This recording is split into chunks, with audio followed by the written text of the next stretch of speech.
Bonsoir, bonsoir à tous et à toutes. Merci de votre participation à cette nouvelle initiative d'Espace Mars. Donc, on va ce soir avoir un prolongement un petit peu de nos rencontres qui avaient accueilli beaucoup de monde. Et donc, Christian Mallory faisait partie des personnes qui, sur le principe, étaient prêtes à intervenir. Et finalement, on a déporté un petit peu sa contribution, mais elle est complètement intégrée à la démarche que l'on a développée. Donc, on va écouter Christian ce soir et qui va nous parler excusez-moi, j'ai oublié, Les faux semblants de la les faux démocratie. semblants de la démocratie. Donc, Christian est anthropologue de l'art et on aura peut-être l'occasion de le réinviter pour nous parler justement d'autres dimensions que celles qu'il va écouter ce soir. À toi, Christian. Merci Dominique, merci de me donner cet espace de parole. Moi, je suis très proche évidemment de ce que fait et dit Espace Marx. Donc là, c'est vrai que ça va se placer en écho avec le colloque qui a duré une semaine avec plus de 40 personnes. Donc c'était très intéressant à suivre autour de la question de la démocratie en rapport, et j'en parlerai peut-être pas ce soir avec la question de la République, qui est aussi une question extrêmement complexe. Donc je vais rappeler quand même pour euh, ceux qui n'avaient pas suivi, ou même pour nous-mêmes, les grands thèmes de cette soirée, de ce colloque, pour peut-être faire en sorte que cette discussion se place aussi en écho. Donc, on avait traité, et on a traité, alors je ne vais pas faire une entrée par auteur, mais par thème, de la question de la démocratie et de la citoyenneté, mais de la citoyenneté empêchée aujourd'hui par un certain nombre de dispositifs. Le rapport, j'en ai parlé donc avec la République, mais surtout avec la question de la laïcité, qui me semble une question absolument fondamentale et qui peut même nous faire dire est-ce que nous sommes encore vraiment dans le possible exercice qui permet un discours laïque dans une république telle qu'elle a été conçue sur la base au moins du Conseil national de la résistance. Et nous sommes, sommes-nous encore justement dans cette phase-là, puisque l'État, s'alignant en termes du néolibéralisme, devient non plus au service de l'intérêt général, mais donc, comme on sait aujourd'hui, une start nation, hein, c'est-à-dire au service des grands groupes industriels et financiers, et dans la mesure où la question, c'est comment créer du marché. Et bien sûr, un certain nombre, ce n'est pas simplement de la dérégulation, mais on sait combien les lois votées et les discussions votées au Parlement européen ont pu, et les décisions prises au Conseil européen, ont influé sur nos, nos structures, nos organisations, y compris d'ailleurs sur tout ce qui était de l'ordre du rapport de l'État au service public. Hein. Donc ça me paraît très important. Donc évidemment, il faut poser cette question aussi de l'État, du rôle de l'État en rapport, et des corps intermédiaires, etc., en rapport avec cette question de la démocratie. Je vais y venir, bien sûr. Et puis, ce qui avait été très important, il me semble, qui a été posé euh, par Crétois, qui est autour de la question de l'ordre, ce qu'il appelle l'ordre propriétaire. Ça me paraît extrêmement important de cette idéologie qui, la propriétant quand même, ce qui, dans ce discours totalement idéologique, peut protéger la liberté individuelle et assurer aussi l'enrichissement collectif. Il faudrait quand même qu'on nous explique comment, pourquoi, alors de quel collectif on parle.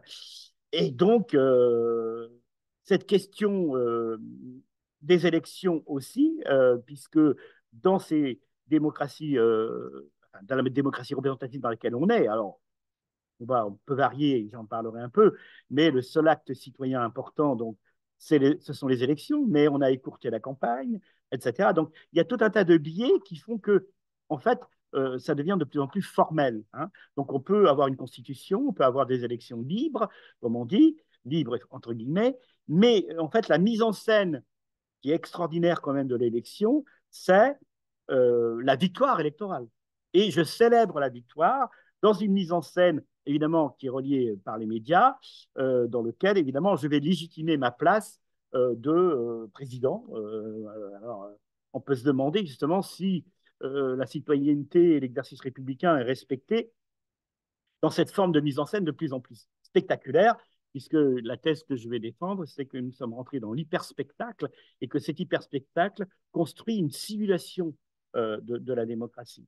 Et non pas simplement des représentations faussées, mais de véritables simulations, au sens presque de simulation 3D, hein, qui ferait accroire que ce qui est dit, ce qui est même euh, de l'ordre des pratiques, puisque ça s'autorise un discours du réel. Hein, l'autorité de ce chef de l'État qui, on peut se demander, est-ce qu'il est président de la République, tel que nous on l'entend? Il est plutôt chef de l'État, ça c'est sûr, avec tous les pouvoirs importants qu'en France la Ve République donne, mais on peut se demander, effectivement, en termes de République, est-il encore vraiment le président de la République?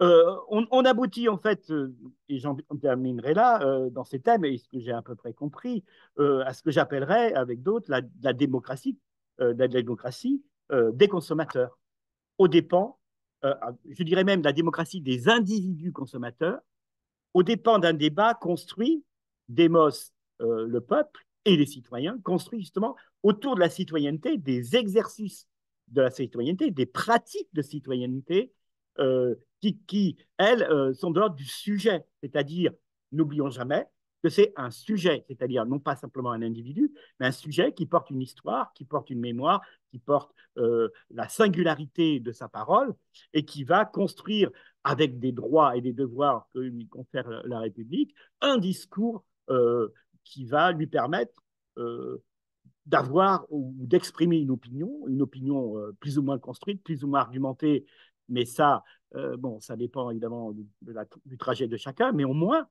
qu'il ait la possibilité d'avoir ce plein exercice de la citoyenneté qui, pour moi, est empêché par cet hyper-spectacle.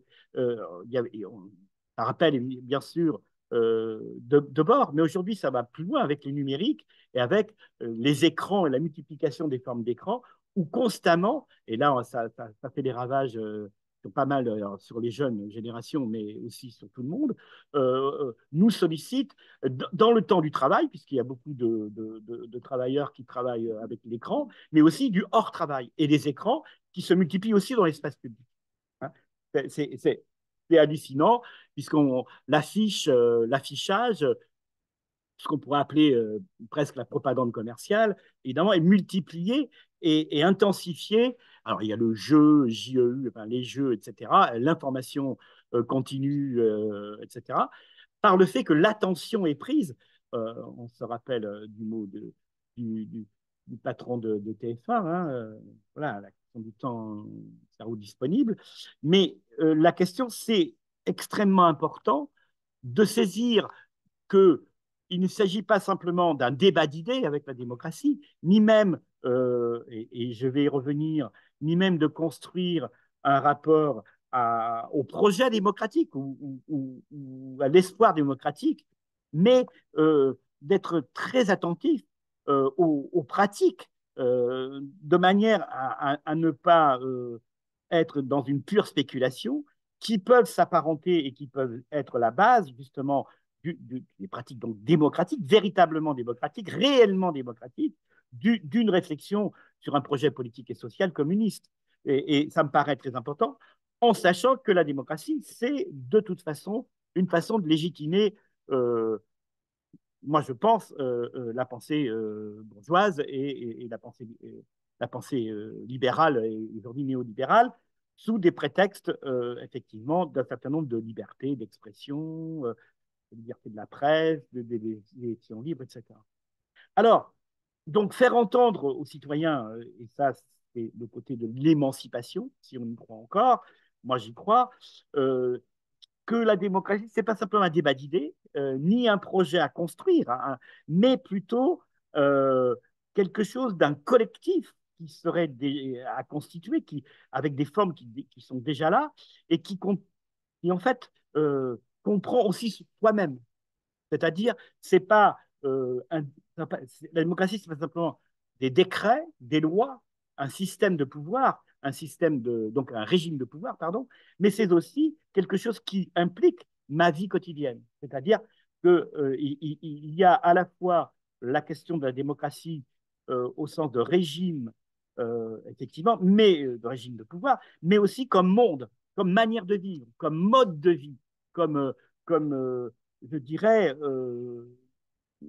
mode d'existence, ce mode de vie d'ailleurs. Parce que mode de vie, ça peut être vu par les fameux publicitaires et le marketing qui anticipent sur les styles de vie, les styles de consommation, etc. Donc un mode d'existence, c'est-à-dire la prise en compte, et c'est la particularité de ma méthode qui est plutôt interdisciplinaire, mais qui prend en compte ce que Althusser a dit, et on a oublié, le rapport au discours, à la question de la discursivité comme fait, la discursivité comme pratique discursive, comme ce qui va modeler pas simplement les représentations, mais ma part énonciative et ma façon de prendre la parole, ma manière de prendre la parole, qui donne une tonalité, qui donne un style, bien sûr, mais qui donne surtout la possibilité, dans le langage, de trouver des espaces poétiques, de création, etc. Ça me paraît très important. Donc, pas simplement de la rhétorique, hein, un jeu rhétorique efficace, plus ou moins, qui va convaincre par donc je parle du discours, bien sûr, mais quelque chose qui tient compte de la question de l'inconscient. Et ça, je voudrais en parler parce que, bon, il y a Roland Gori, évidemment, qui en a parlé magnifiquement en tant que philosophe et d'abord psychanalyste et professeur de psychopathologie. Mais ça me paraît très important, cette question de l'inconscient, en n'oubliant jamais que Althusser, à sa manière, fait entrer la question de l'inconscient dans le marxisme et que, j'y reviendrai, Lacan parle très expressément de la jouissance consommatrice et que le capital, c'est aussi une jouissance. Donc cette question-là est fondamentale parce qu'elle implique à la fois des modes d'organisation, mais aussi le rapport à soi-même, au sujet. Donc la responsabilité de la personne, comme pour reprendre ce que disait Seb, et donc cette dimension psychologique qui a essayé de construire, bien sûr, la pensée marxiste au temps où elle s'était intéressée à la psychologie de l'enfant, etc. Et moi, je crois qu'il faut revenir à cette question-là, mais non pas la psychologie de la personne au sens de la psychologie sociale américaine, type Lewin, etc., mais au sens de comment elle est interpellée dans son histoire, dans, et y compris dans son désir aussi d'une société d'émancipation, d'une société communiste, parce que d'une certaine d'où il vient ce désir. Hein, il a argumenté. Donc d'arrêter d'être simplement dans une pure rationalité. Alors si on entre dans une pure rationalité, en se posant la question quand même, faut-il s'épuiser à reconsolider les institutions actuelles ou proposer d'autres formes de vivre ensemble, qui est quand même nous on le pose, mais qu'il faudrait peut-être un peu s'interroger. Alors, ma méthodologie, donc, elle n'est pas celle de l'analyse de contenu, mais celle de l'analyse de discours. C'est-à-dire, en fait, comment on construit non pas simplement un réseau de signifiés qu'on va distribuer suivant des thématiques, des questionnements, des problématiques, mais un réseau de signifiants dans lequel, évidemment, ce qui compte, c'est la pratique discursive et comment je me situe dans mon discours, moi. Et là, je renvoie bien sûr au travail. Alors, il faudrait bien sûr de Lacan, mais aussi de Foucault, qui par moment n'est pas marxiste, c'est sûr, mais il est aussi quand même marxien. Ce qui est quand même, il ne faut pas tout jeter. Il faut pas tout jeter. Donc, on peut toujours dire en tant qu'idée et rationnellement que la démocratie, ça désigne un régime politique, un système de gouvernement dans lequel le pouvoir est exercé par le peuple, par l'ensemble des citoyens, démos, hein, et kratos. Mais d'un point de vue théorique, en fait, euh, bien sûr, on peut dire à ce moment-là, on va faire intervenir des disciplines comme disciplines comme la sociologie, l'histoire politique, la sociologie politique. On peut appeler un peu les sciences politiques, enfin, je me méfie de ce mot. Enfin, bien sûr, la socio-histoire, un certain nombre de rationalités, l'économie politique, etc., qui vont produire quelque chose, évidemment, de, dans le discours rationaliste qui va bien sûr distinguer, on va dire, la démocratie directe de la démocratie représentative, voilà, par différence avec les régimes autoritaires. Mais j'ai même vu que dans les classements là, que font un certain nombre d'organismes, on a aujourd'hui des démocraties pleines, des démocraties qui sont plus ou moins impropres, enfin moyennes, et puis imparfaites d'ailleurs, ils disent. Et puis ce qu'on va appeler les régimes hybrides et après les régimes autoritaires. Donc on peut jouer à l'infini. La question, c'est dans la pratique, qu'est-ce qui se passe, hein? Parce qu'on peut toujours afficher ces règles, ces institutions de façon formelle. Mais la question, c'est comment on exerce le pouvoir dans une unité sociale, enfin dans quelque chose qui produit du commun, du collectif, euh, qui est composé évidemment d'individus liés, enfin libres et égaux dans ce qu'on appelle la démocratie et pas du tout dans d'autres régimes. Enfin, on peut se demander si on est encore, même dans un régime libéral, du côté de la liberté, de l'égalité, qu'est-ce que ça veut dire, etc. Et surtout, l'idéal, et c'est là où, genre, finalement, pour moi, je définirais donc la démocratie ni comme une idée, ni comme un projet, mais comme une norme, hein, dans laquelle on va être plus ou moins démocratique. C'est-à-dire, on va, à partir de cette norme, définir des degrés. Et donc, on peut à l'infini construire des faux débats sur ça. Je suis plutôt démocratie parfaite, imparfaite, voilà, etc. Alors oui, effectivement, il y a un rejet de l'autoritarisme, parce que comme ça, on sait qu'il y a les démocraties populaires, hein, ou chinoise et la démocratie socialiste de l'ex-RSS, dont on sait que c'était quand même plutôt du capitalisme d'État, enfin, si vous me reprenez d'un côté, et de l'autre, un mix entre capitalisme pur et capitalisme d'État, comme en Chine, ils ont été très malins, et qui nous a conduit, bien sûr, aux dérives qu'on connaisse. Je suis très sensible, en fait, à ce débat qui a eu lieu dans les années, au milieu des années 70, suite aux travaux précédents d'Hannah Arendt sur la question du totalitarisme, et qui est quand même extrêmement brouillé l'écart, hein. Euh, et sous prétexte alors, oui, il s'agit de définir des régimes qui seraient contre, enfin, ou plutôt ceux qui voudraient agresser les droits de l'homme, hein. Bon, on se rappelle de la 48 des droits de l'homme, il dit. Mais est-ce que c'est vraiment cette question-là de savoir s'il y a des droits ou pas des droits? Enfin, oui, mais pas que. Mais pas que. Donc, effectivement, pour moi, la question importante, c'est la prise de décision, la résolution des conflits. Comment les décisions sont prises? C'est ça la démocratie. Comment, de quelle manière elles sont prises? Et comment résoudre des conflits? Certainement pas avec des méthodes policières agressives qu'on a pu voir ces dernières années, soi-disant dans une démocratie qui est classée effectivement, hein, assez bas aujourd'hui en termes de démocratie. Mais la question, si on sort de cet idéal que serait la démocratie, et de la construire comme norme. Et quand on comprend ça, on va dire quoi? Alors, effectivement, il y a le régime libéral, moi j'appelais ça comme ça, par rapport au régime autoritaire, mais qui peuvent être aussi avec tendance libérale. Voilà. Et bien sûr, il y a la dictature, mais on connaît, enfin, on pourrait parler avec Rosbeck de la France-Afrique, etc. Comment, et puis les États-Unis, comment, en Amérique du Sud, etc. Comment ces démocraties ont quand même favorisé, et en satellisant et en colonisant des pays, les dictatures, hein. Donc, démocratie libérale, certes, démocratie populaire, démocratie socialiste, tout ça, c'est des spéculations pour moi qui ne servent, si on ne comprend pas que c'est d'abord la question de la normativité qui compte, qui sert en fait ce pouvoir. Alors, d'une certaine manière, le projet démocratique, ça sert à légitimer des régimes de pouvoir. C'est une question de légitimation et de faire que les citoyens appelés au vote considèrent qu'il y a une légitimité du pouvoir, hein. Que finalement, d'accord, voilà, donc il y a soi-disant des libertés d'expression, des libertés de la presse, etc. Lesquelles, c'est-à-dire ce concept de liberté dont il faudrait redéfinir évidemment la chose, euh, parce que finalement, si c'est une quête de la démocratie politique, hein, en tant que légitimation du système de pouvoir, d'une certaine manière, alors on va lutter pour des droits, on va lutter. Alors, les droits civiques, ça a fait évidemment évoluer les choses, mais enfin, est-ce que ça suffit? Oui, je parle des États-Unis par rapport à la condition, enfin, elle n'est pas terrible encore, hein, la condition des Noirs américains, ou je sais pas comment on dit, des Blacks maintenant, parce qu'il faut faire très attention avec ce qu'on dit aujourd'hui. Mais en fait, c'est quand même sur la bannière du libéralisme que tout ça se fait. Et d'une certaine manière, cette quête aussi et paradoxalement de la démocratie sociale. Il faut faire très attention, dont parlent les socialistes, dont parlent aussi certains syndicats. Ça ne suffit pas.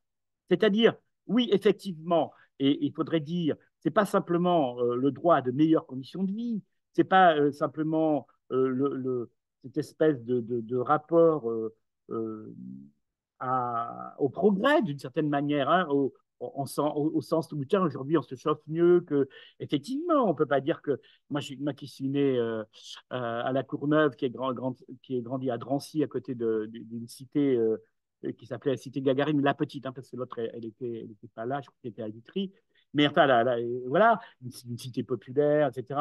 Mais il y avait des jardins ouvriers, alors qu'aujourd'hui non, c'est un grand hypermarché avec des grands parkings. Et, n'oublions jamais qu'il y avait des systèmes pour pouvoir survivre, hein, voilà, et que les jardins ouvriers, c'est fondamental si on avait des droits aux légumes, parce que c'était extrêmement cher.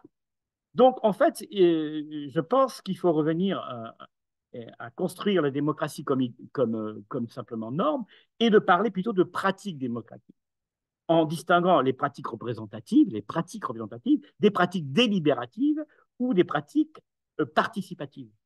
Et ça, à partir de là, on peut mieux comprendre. Et il y a un déjà là dans nos sociétés de ces questions-là. Repérons là où ça se passe.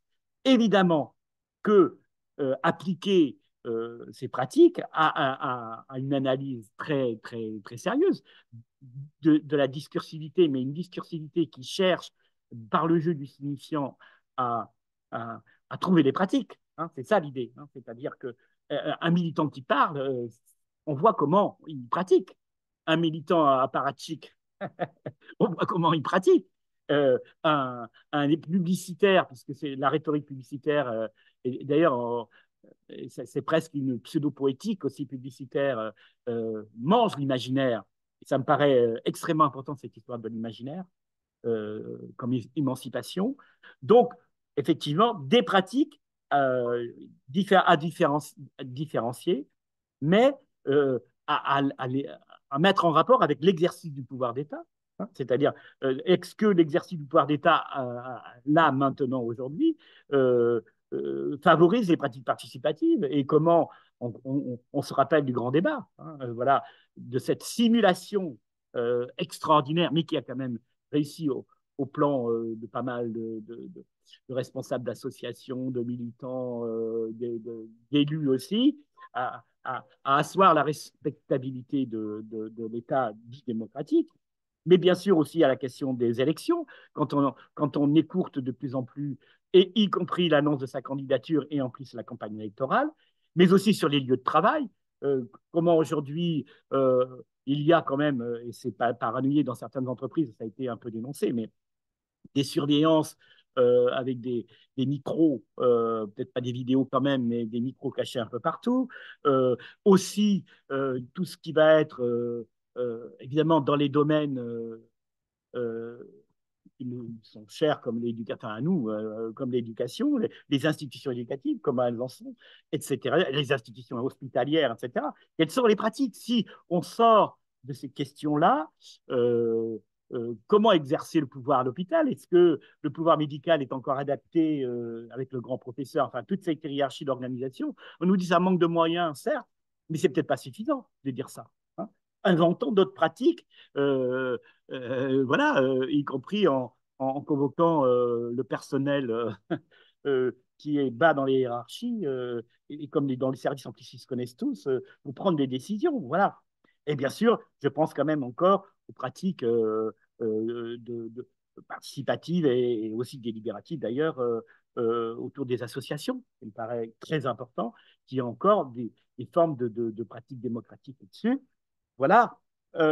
Alors, oui, c'est un mode d'existence. Hein. C'est peut-être un mode de vie individuel, mais c'est un mode d'existence. C'est-à-dire que la question du mode d'existence, c'est la question de la responsabilité. C'est la question d'un sujet qui se construit comme citoyen, avec des droits et des devoirs, et qui assume des responsabilités. Hein. Ça paraît très important. Et donc jusqu'à l'idée peut-être d'une communauté capable d'autogouvernement, hein, une communauté de la selle, enfin, telle qu'on la rêve nous, enfin la rêve, c'est pas le mot, telle qu'on veut la faire, une communauté au sein de laquelle chaque membre possède une voix égale dans la détermination du destin. la question elle est fondamentale.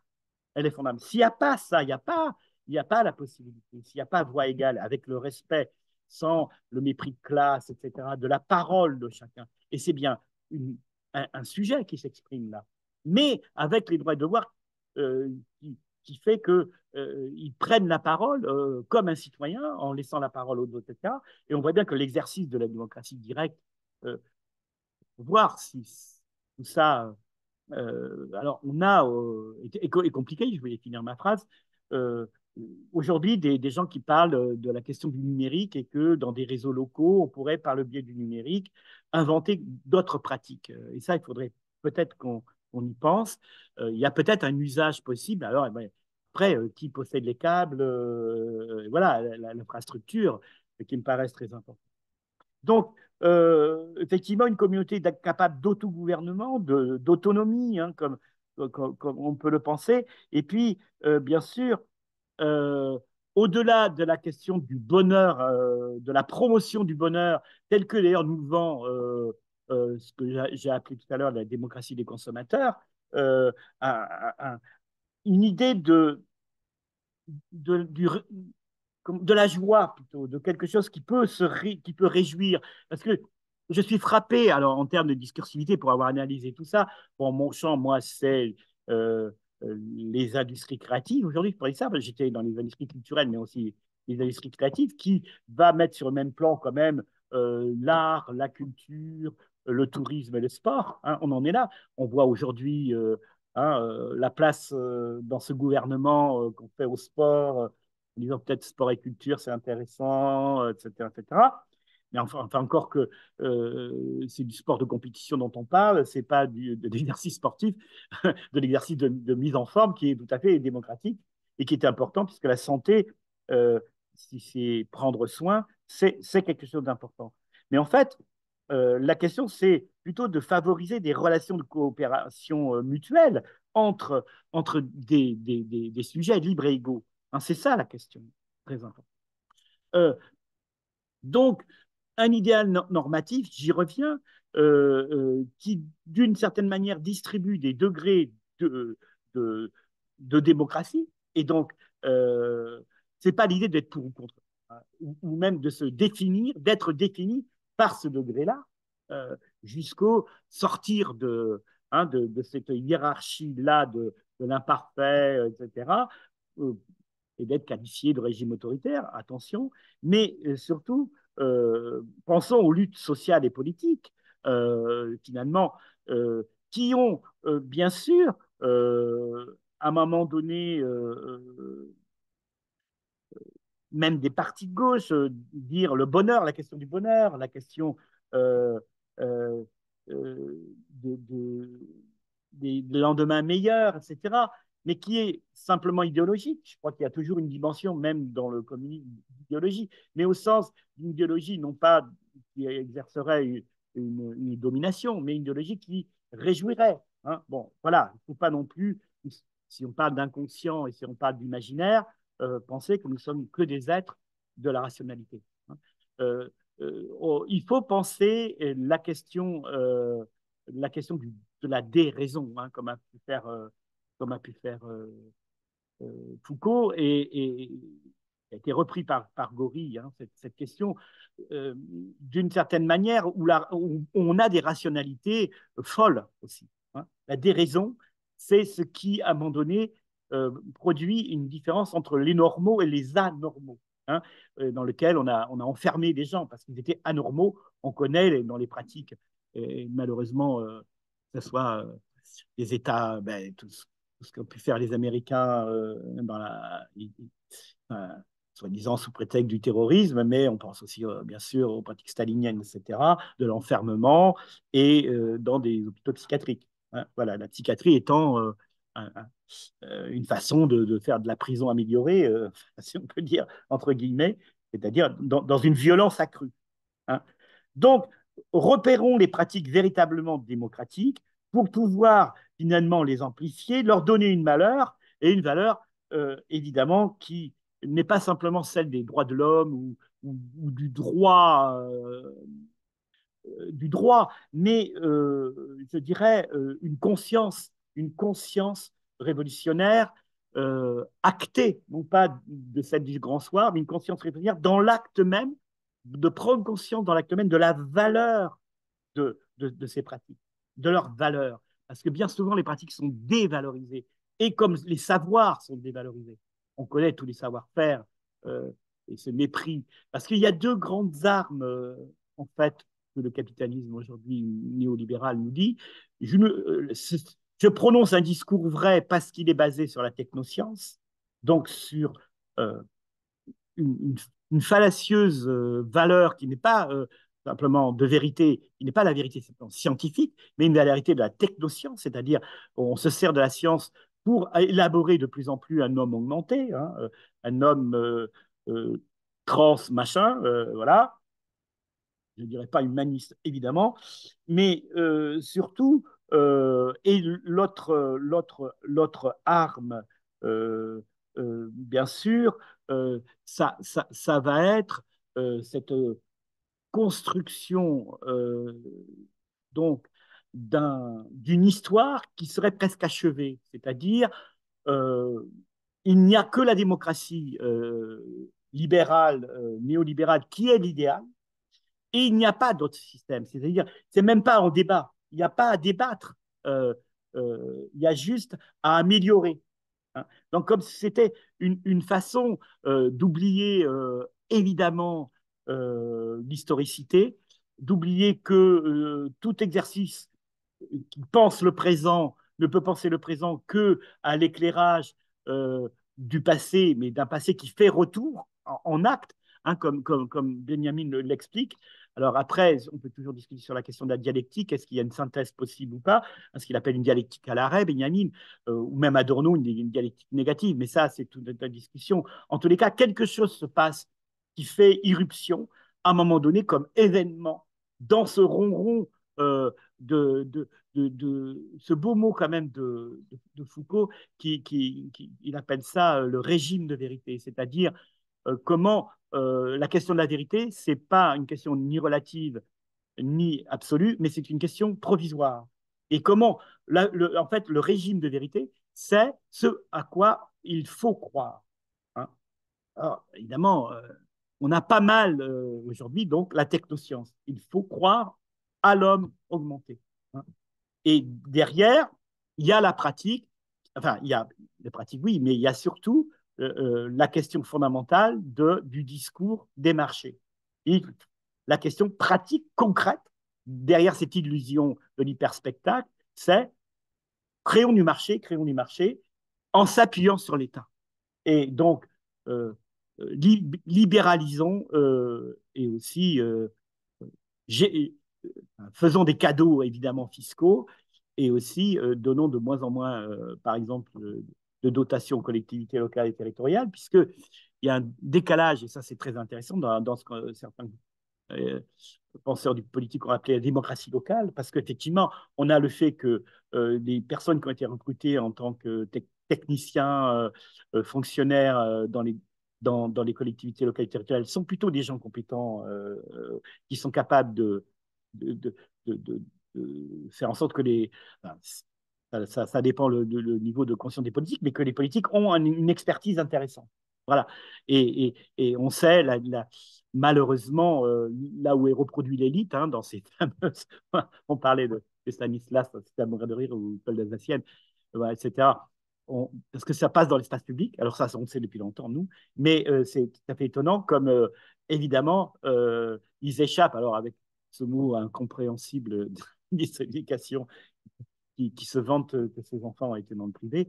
Donc, pour finir, peut-être, et pour construire le débat, la question, donc je viendrai de la mise en place de ce que j'appelle la société de l'hyperspectacle, c'est en fait un effondrement de l'ordre symbolique, finalement, de ces sociétés dites démocratiques. D'une certaine manière, elle a de plus en plus de mal, comme elle a de plus en plus de mal à faire du profit, elle a de plus en plus de mal à maintenir l'illusion et la simulation euh, euh, de la question de la question démocratique et de faire accroire qu'elle arrive dans les faits à la faire exister quand on voit la répression violente qu'il y a eu ces dernières années, enfin depuis El Khomri, enfin, etc., ces dernières années, mais rappelons-nous comment aujourd'hui le dernier gouvernement est fait par Sarkozy, ces histoires avec les Républicains, enfin cette espèce de trafic comme ça, invraisemblable, où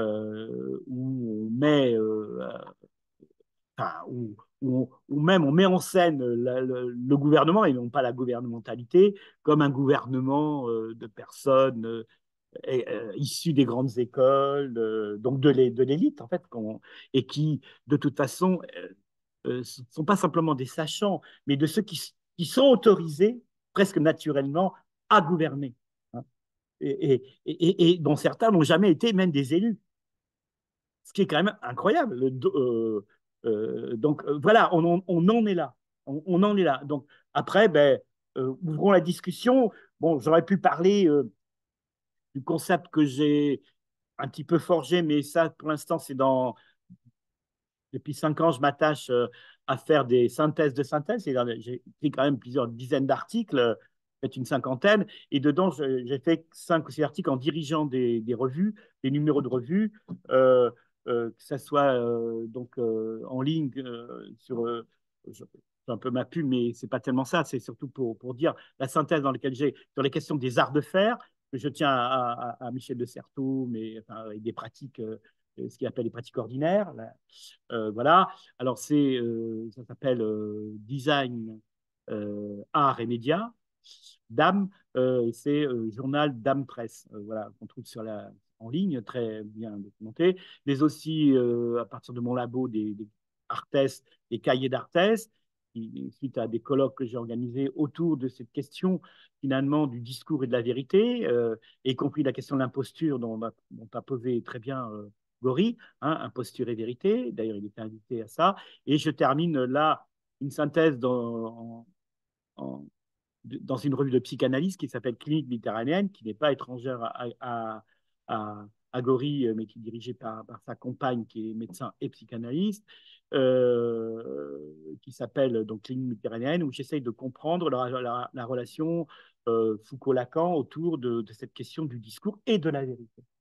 Qui me paraît une question absolument fondamentale, si évidemment on ne revient pas à la métaphysique, donc je parle à Vincent et tout ça, mais à la question plutôt du régime de vérité et comment cette vérité s'inscrit et s'autorise à un moment donné, à un moment donné des fameux discours vrais qui viennent asseoir comme ça oui, une espèce de légitimité de savoir, alors que évidemment, elle invisibilise, c'est la question de mettre en visibilité, elle invisibilise énormément de savoir et de savoir populaire depuis très longtemps, de pratiques aussi qui sont dévalorisées, etc. Voilà. Merci, Christian.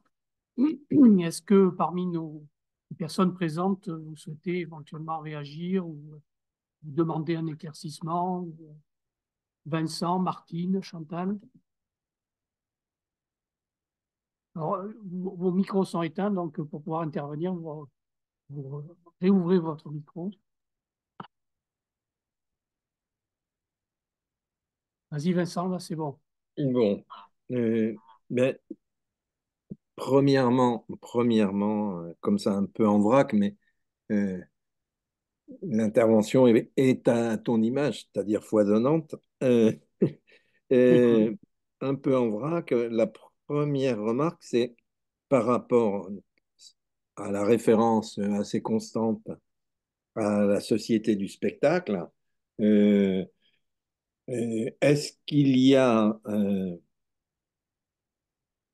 une progression, comment dire, euh, importante et simplement une progression importante dans notre société que tu qualifies, à mon avis, à juste titre, de l'hyperspectacle, ou est-ce qu'il s'agit vraiment d'une mutation, même par rapport à la société du spectacle telle qu'elle était définie et évoquée par Guy Debord, parce que un certain nombre d'années sont passées et j'ai l'impression qu'il y a là quelque chose qui relève d'une vraie mutation, même si on retrouve les grandes lignes d'une société du spectacle.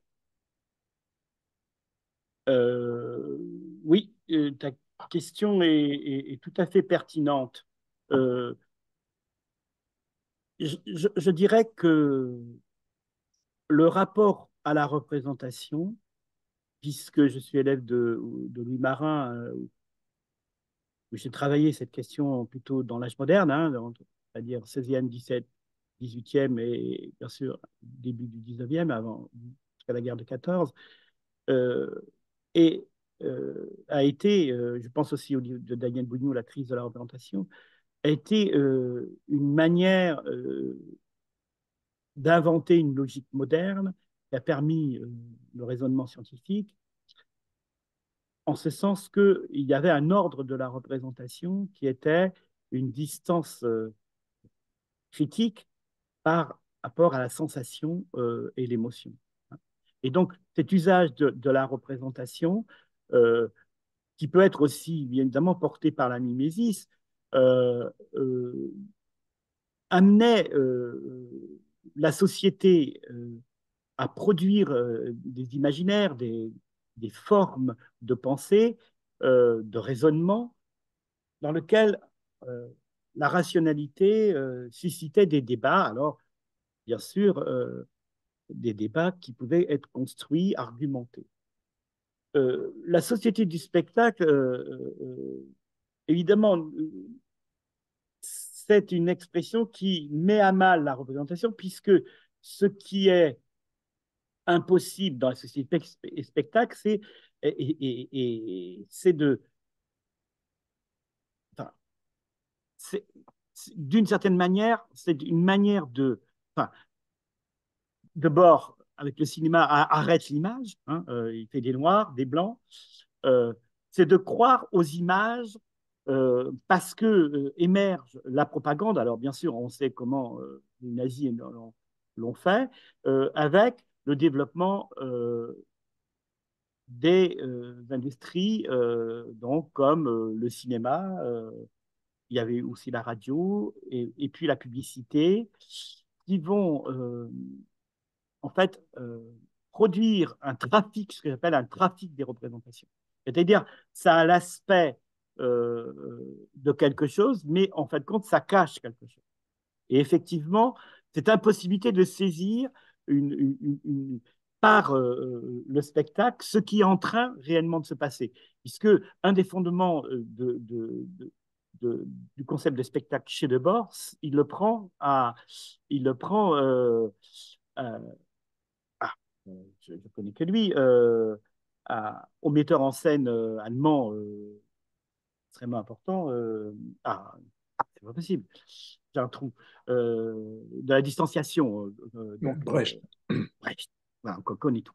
Donc, il va commencer à dire, Brecht, c'est un des premiers à se méfier de cette question-là et de dire que ces tableaux, alors il trouve une forme aussi, hein, le tableau, l'opéra, etc. Enfin, ça, il le fait euh, d'une certaine manière, pas tout seul, mais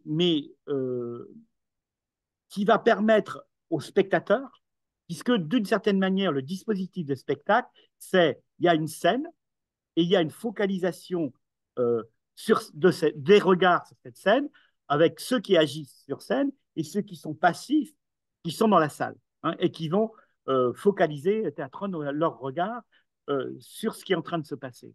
Et donc le spectacle, c'est aussi évidemment la salle de cinéma. La question, c'est que dans cette mutation qui va y avoir lieu, il y a une image qui est projetée, il y a un projecteur il y a l'image scénique, évidemment, qui est quand même très intéressante et changeante, mais aussi il y a l'image de cinéma qui est une image projetée. Euh, on va me dire, il y a aussi des vidéoprojecteurs, mais en fait, la majorité des gens, ils ont une machine luminescente, c'est-à-dire une machine qui fait lumière, hein, avec la télévision. C'est ça dont il parle de bord. En fait, il dit, il y a à la fois, alors il parle aussi de l'urbanisme, hein, on brise les quartiers dans lesquels il y a eu du lien social, etc. On fait un nouvel urbanisme. Bon, on joue avec la dérive, mais surtout au niveau de cet audiovisuel, il y a l'émergence de la télévision, de la publicité, bon, qui fait qu'on ne voit plus rien, on n'entend plus rien, avec sa voix off qui rappelle, évidemment, décalé de la question de l'image-mouvement, hein, d'une certaine manière, hein, dont parle Deleuze, mais on va créer de la temporalité différente de ce qui est en train d'être montré par une voix off extrêmement bien écrite, ce que fait d'ailleurs beaucoup le documentaire, et une voix d'un grand classicisme, en fait. Hein, c'est une écriture de grand classicisme, puisque souvent, ben, notamment si c'est du spectacle, ça va donner un film, mais c'est écrit. Alors, la mutation, elle est quoi? Elle est que d'une certaine manière, je pense qu'on n'est plus du tout dans l'idée de construire, avec le numérique notamment, euh, un rapport à la représentation, mais ce que j'appelle à la simulation. Alors, quand j'entends simulation, j'entends quelque chose d'un virtuel artificialisé, évidemment pas le virtuel de la vertu, mais un virtuel qui euh, nous, nous entraîne dans l'impossibilité de savoir si une proposition est vraie ou fausse. C'est-à-dire dans une impuissance, et c'est tellement bien simulé, euh, puisque l'enregistrement du signal peut être totalement artificielle, puisque c'est même pas un enregistrement, c'est une simulation du signal, signal au sens physique du terme, hein, qui est comment le cerveau de l'information s'empare de signaux qu'il va traiter à sa manière, bien sûr, comme représentation pour construire son rapport au monde. Donc, d'une certaine manière, le fait langagier, le rapport à l'inconscient est totalement différent. On a, et là, chez les pédagogues, etc., par exemple, des enfants qui ont de plus en plus de mal à s'extraire des écrans, alors par les jeux vidéo, etc., et qui vont hurler par rapport à leurs parents.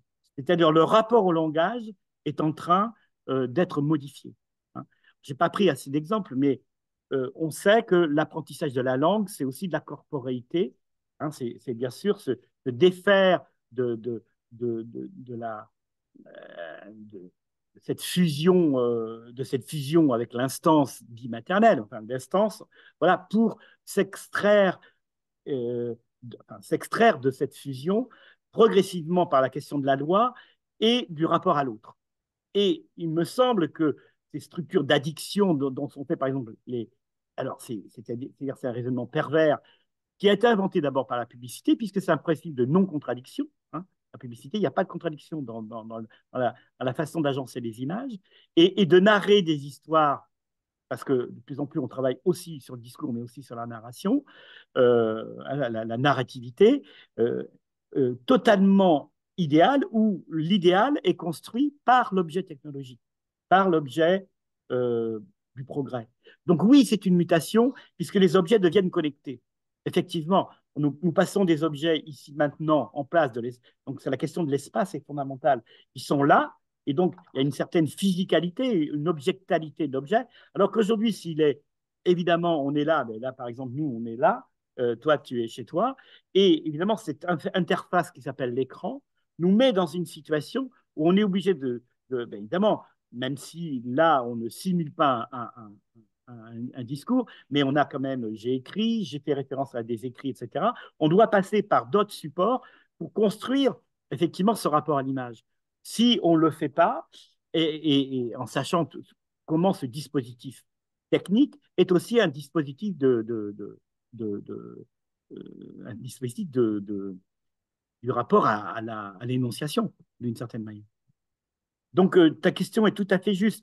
Alors, c'est foisonnant parce que je voulais rappeler, euh, évidemment, et j'aurais eu du temps qu'il ne faut pas simplement penser la question de la démocratie comme idée, penser la démocratie comme projet, espoir d'émancipation, mais aller du côté des pratiques, hein, en distinguant bien cette question fondamentale des pratiques collaboratives, participatives, délibératives, etc., dans l'exercice concret, hein, appliqué un certain nombre d'entités qui sont l'État, voilà, les associations, les institutions, etc.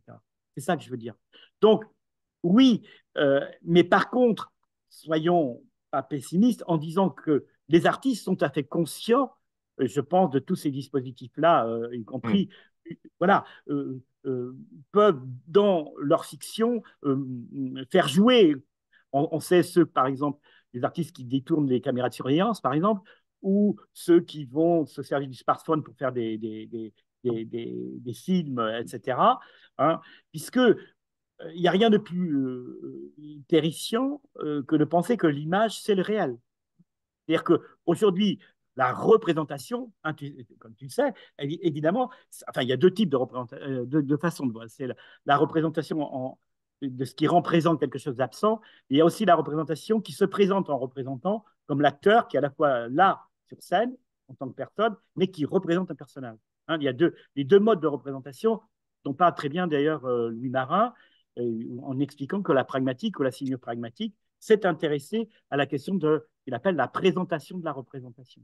Et ça, c'est dénié. C'est-à-dire, on est dans un déni terrifiant où, entre ce qui est réel et ce qui est non pas fictionnel, mais fictif, je dirais, je ferai une différence entre le fictif et le fictionnel, n'est plus perçu.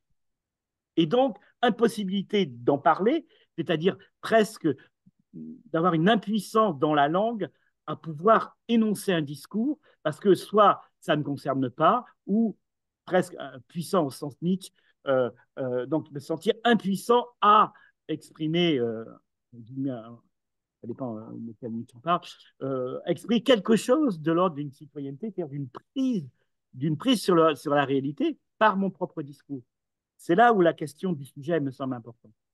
Sujet assujetti par les pouvoirs, mais sujet résistant, qui résiste, sujet militant, qui va s'émanciper de ces, non pas simplement des contraintes, mais de ces, si, des contraintes de structure, je crois encore à ça, ou des contraintes qui enserrent ma parole et mon corps, d'ailleurs, ma corporéité, dans un dispositif où je suis réduit à pas grand-chose. Est-ce que c'est plus clair? Oui, oui, oui, non, mais c'était clair. Ouais. Moi, juste petite réflexion par rapport à tout ce que tu viens de nous énoncer, justement pour faire un retour à la question première, c'est-à-dire la question démocratique et donc la question politique.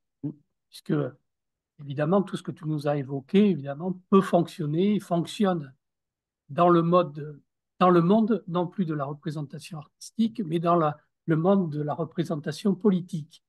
Et la question qui est posée, c'est quelle est la place, justement, enfin, comment resituer la place du sujet, enfin, tu l'évoques comme ça, et comment le libérer au sens de libération de ses capacités créatrices humaines.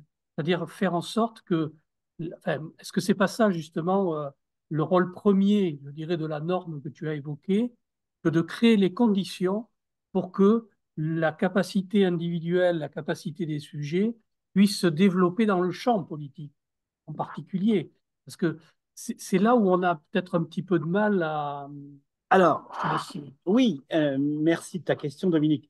Ben justement, je pense qu'on n'est plus dans la représentation politique, on est dans la simulation. C'est-à-dire que ce qu'on appelle certains la démocratie de plateau de télévision. Je crois que de moins en moins, il y a de débats politiques et c'est de la simulation. Alors, soyons clairs, on a quand même un président, disons, de la République, donc un chef d'État, dont les politiques sont menées par des cabinets privés, McKinsey et compagnie. McKinsey, c'est des milliards de dollars, et des experts du marché. Donc, ce n'est plus de la représentation, puisque les élus sont là, normalement, pour représenter au moins les citoyens, qui vont déléguer leur pouvoir à ces élus. Alors, sans compter que le Parlement enfin, au moins oui, enfin, les parlements, enfin, le Parlement, l'Assemblée nationale et le Sénat sont de plus en plus consultatifs, enfin presque pas. Et on va pas même, par exemple, nous raconter cette fadaise qu'on est en une majorité relative, ce qui ne veut strictement rien dire dans notre 5e République, où on est majoritaire ou minoritaire. Et donc, c'est de la simulation, c'est pas de la représentation. On simule le fait qu'on ait une majorité. Et donc, bien sûr, ça, le réel fait retour. Mais on va quand même faire élire pour la première fois, enfin pas pour la première fois, mais deux vice-présidents du Rassemblement national. Ils sont vice-présidents de l'Assemblée nationale. Si ça, c'est pas une simulation de la démocratie, on n'est plus dans la démocratie représentative. Ça va plus loin. Sans compter, dans cette démocratie de plateau, tous ces gens délégués par les think tanks qui ont un bac+5, au mieux un master, et qui se présentent comme des chercheurs, alors qu'ils sont des lobbyistes, etc. C'est hallucinant. Quand on sait comment on va dévaloriser l'enseignement public en nous disant que nos professeurs des écoles ne sont pas formés, nos universitaires ne sont pas formés, etc., ou l'agrégation, c'est rien, mais et que vive bien sûr le fait que dans les écoles privées, ils sont peut-être pas un peu moins forts, mais ils ont les réseaux, ils ont les carnets d'adresses, etc., et qu'on le valorise dans l'espace public directement, c'est-à-dire de façon décomplexée. Est-ce qu'on est encore même dans une démocratie représentative? Je n'en suis pas sûr du tout. Heureusement qu'il y a quand même des ressorts de la Constitution. On a vu quand même avec les lois immigration que quand même, et encore, on va voir, ça va être retoqué. C'était pas du tout évident les conclusions du Conseil constitutionnel. Comme on voit, et donc certains disent on est rentré dans des démocraties illibérales. Et je pense que ce concept est tout à fait juste. Donc, vous voyez où on en est. Non, on est rentré, on n'est plus rentré dans la représentation, puisque les politiques publiques, si elles sont décidées non plus dans un débat démocratique, y compris les associations, on a bien vu Borloo, pourtant c'est pas quand même quelqu'un de progressiste, quand il a même consulté les banlieues, il l'a fait avec l'idée de faire des entreprises, etc. Comment même lui, il a été évincé dans son rapport qui était un rapport de représentation, là, oui, effectivement, puisqu'il avait tous les réseaux et qu'il avait sur Valenciennes, on peut le constater, des gens au travail qui étaient dans les cités en train de dealer, etc. Ou comme les associations sportives qu'à Toulouse, Sarkozy dit, on ne joue pas au rugby avec les délinquants, etc. etc. Ça, c'est des pratiques. Donc, ces pratiques-là qui ont disparu, évidemment, la question fondamentale, elle est politique, je comprends, c'est qu'on n'est plus dans la représentation politique, on y est de moins en moins. On est dans la simulation, on est dans l'illibéral. Enfin, c'est un débat, hein, évidemment. Qu'est-ce que tu en penses? Qu'est-ce que les autres en pensent, etc. C'est mon hypothèse. Alors, oui, oui, oui, sur le constat, si tu veux, je pense qu'on peut converger sans trop de difficultés. Toute la question que moi, je me pose, c'est est-ce que une réactivation de la démocratie, est-ce que la restauration de la démocratie représentative suffirait en elle-même à répondre aux besoins dont la société aujourd'hui dont on a besoin, si tu veux, pour répondre, pour reconstruire cet espace commun, pour faire en sorte que cet espace commun ne soit pas élaboré ou décidé par une minorité bien pensante, qu'elle soit lobbyiste ou autre. Hein. Oui, ça peut être très bien des intellectuels tout à fait sérieux et tout à fait compétents. Il y a des intellectuels libéraux, oui, bien sûr. Oui, non, mais qui peuvent...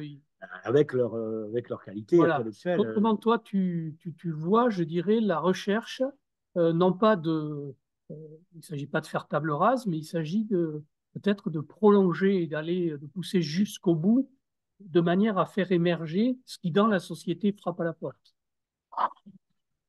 Belle question, ça va dépendre de l'état des rapports de force, parce que l'histoire n'a pas de sens.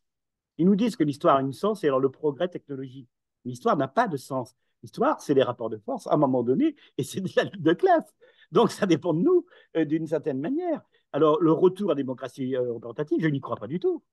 Je n'y crois plus. Je pense que ils vont continuer de plus en plus avec la question de l'assimilation. Et bien sûr, ça va se poser ce qu'on appelle l'Europe, qui est quand même terrible pour moi. Évidemment, je pense que la culture européenne a été passionnante, mais sacrifiée par les deux guerres, où il y avait une circulation des intellectuels et des artistes dans toute l'Europe depuis très, très, très, très longtemps. On pourrait refaire des points historiques. Et que, d'une certaine manière, ce qu'ils appellent l'Europe, c'est l'Europe des marchés. avec une fiscalité qui n'est pas du tout la même suivant les pays, avec l'idée de casser les services publics au nom de la concurrence, etc., etc. Mais tout ça, ben, il y a eu évidemment le traité européen, où quand même on a fait un référendum pour une fois, et on est passé outre un référendum. Mais vous vous rendez compte de truc. C'est-à-dire que c'est illégal totalement. Et on est quand même arrivé à le faire, à le rendre légal d'une certaine manière, hein, avec le traité de Lisbonne et compagnie, toute la dérégulation. Donc moi, je ne crois plus qu'au retour d'une démocratie. Alors, bon, imaginons, on dit qu'aujourd'hui, il y a encore à peu près 25% de l'électorat qui serait favorable à la gauche. Imaginons un gouvernement de gauche aujourd'hui, on pourrait au mieux enlever les lois liberticides, parce que n'oublions, mais vous vous rendez compte où on en est, les lois contre les antiterroristes sont devenues des lois normales, enfin des lois du droit qui s'appliquent. Donc, il y a quand même une dérive. Alors, ne parlons pas du cassage des retraites, etc. Où ce n'est pas simplement la question de l'État-providence, des revenus de transfert, comme on appelle ça, qui est mis en mal, et puis, bien sûr, des caisses qui, pour certains, sont déjà là du communisme, qui est en jeu. Ça va beaucoup plus loin que ça. C'est-à-dire, c'est rendre illégitime un certain nombre de paroles, y compris la parole démocratique. Moi, je pense qu'ils sont en train de rendre illégitime, enfin, on a vu l'agression de militants, bon, certains sont d'extrême gauche, sont un peu agités, etc. Mais enfin, ce ne sont pas forcément des délinquants ou des criminels. Comment ils ont pris cher, etc. Y compris d'ailleurs des syndicalistes qui sont fait prendre là-dedans, etc. Attention, en rejetant quand même les extrêmes qui, évidemment, comme on le sait, toujours finissent par devenir des casseurs et servent finalement l'ordre établi et le gouvernement en place. Mais moi, je pense vraiment qu'il est que. Alors, j'ai un espoir qui est aussi un désespoir, c'est que devant la réalité de cette transition écologique qu'il faut absolument faire, parce que la transition écologique, c'est une nécessité historique. Mais ils ne savent pas comment faire du profit avec la transition écologique. Parce que ça baisse, enfin, tous nos amis économistes l'expliquent, etc. Donc, en fin de compte, les phénomènes climatiques qui vont s'abattre. Le Bangladesh, c'est 160 millions d'habitants. 160 millions d'habitants, le Bangladesh. Ils sont à 1 mètre juste au-dessus de la mer, etc., etc. De toute façon, ces discours vrais de cet ordre propriétaire, de cet ordre symbolique basé sur soi-disant le mérite, le travail, quand ils ne font que parler de travail, donc ça mourir de rire. Bon, alors qu'ils cassent le travail, etc., dans leur discours dominant, ben, là, face ben, on le voit déjà d'ailleurs, d'une certaine manière, au réchauffement climatique qui pose des problèmes, comment le remembrement, le fait qu'on a brisé les haies, etc., a créé en agriculture des problèmes incroyables, même y compris quand tu vois ça, même y compris pour l'agriculture extensive, etc.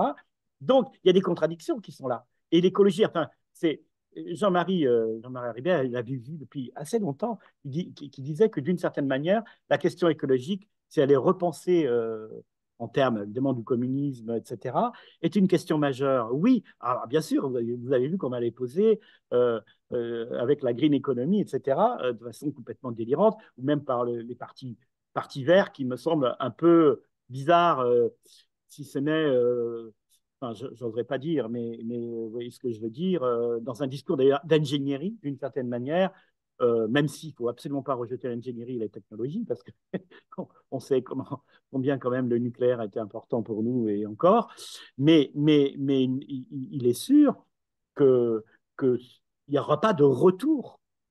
D'ailleurs, dans l'histoire, il n'y a jamais de retour. C'est comment on peut inventer, nous, si d'une certaine manière, on participe au pouvoir, et ça peut arriver, hein, ça peut arriver. Comment on va réorganiser ça dans les pratiques. Et le reste, c'est pas parce qu'on va refaire éventuellement un droit. Enfin, on sait, pour avoir discuté beaucoup avec des spécialistes du droit constitutionnel et du droit international, comment c'est presque un idéal.